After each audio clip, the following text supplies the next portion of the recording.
Before you start TRT, there are some things you should consider. The goal of this video is to inform you and help empower you to make the best decision for yourself. And in this video, I'm gonna be sharing with you 3 points that I realized hindsight 2020, and if I would have known prior that, maybe I would have made a different decision. So let's dive in. The first point, you need to have labs done. Like no dip. Like some of you guys are even only considering TRT because you've had labs done and confirmed what you kind of already suspected. But it's quite often, people will ask their doctors for help, especially in this regard, and your classic primary care physician, and they're not well versed. And so they test you and they only test your testosterone levels or your estrogen levels.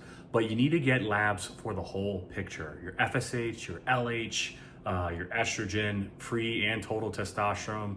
All these parts play a role in helping you understand what exactly is going on. If your FSH and LH is, within normal range, but your overall testosterone levels, that's a clue. That suggests that maybe it's lifestyle. Maybe there's something else going on.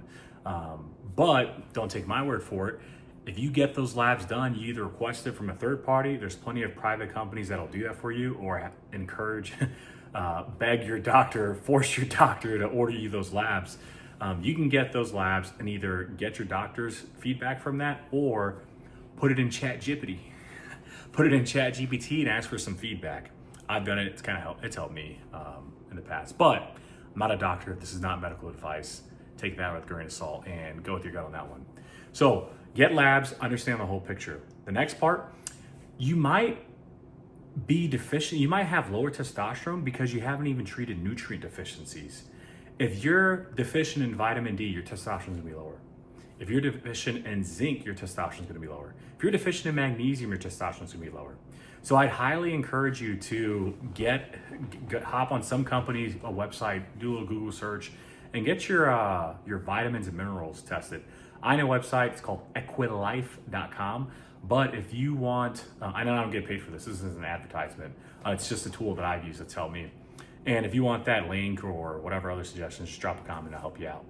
But if you just treated those nutrient deficiencies, there's a chance that you may not even need TRT, and then you don't need the long-term potential suppressive effects on your testosterone or the perhaps destruction of your fertility that will be suppressed. Your natural test levels will be suppressed as you're taking testosterone, and you'd save yourself that money, and maybe you save yourself a headache, but that's up to you. Now, the second point is your lifestyle. Your lifestyle could be too much stress in your lifestyle could be hindering your testosterone production. For example, one bad night of sleep, 5 to 6 hours or less, can tank your testosterone 10 to 20%. If you're a chronic undersleeper, you're not sleeping 7 to 8 hours of sleep chronically, and now you're drinking, smoking, doing whatever other bullshit.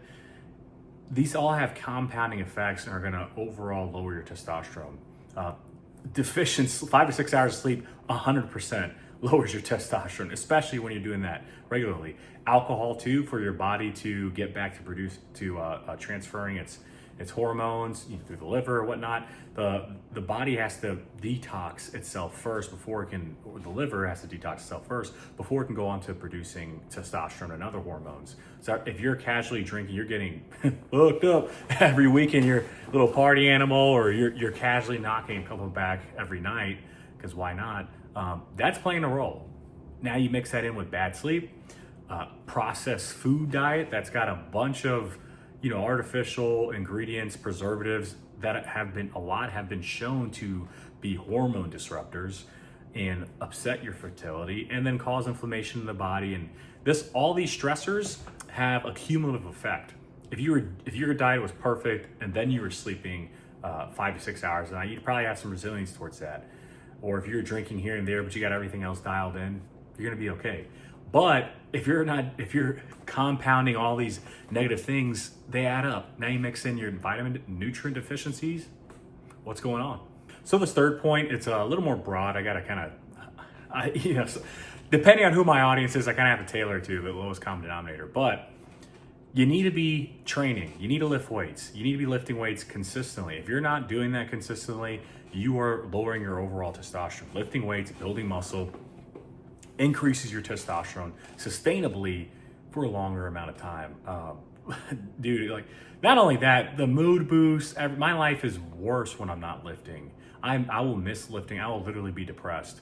When you lift heavy, if you're doing some power training, we're going for strength, you're going extra heavy, those have the biggest impacts on increasing your testosterone compared to other weightlifting. Now, all the exercise are going to be doing some, especially in a healthy amount for your body, they're all going to be having a positive effect on your body. But heavy lifting and lifting weights in general are going to have profound impact on that. And a lesser known thing is going to sleep and waking up at the same time.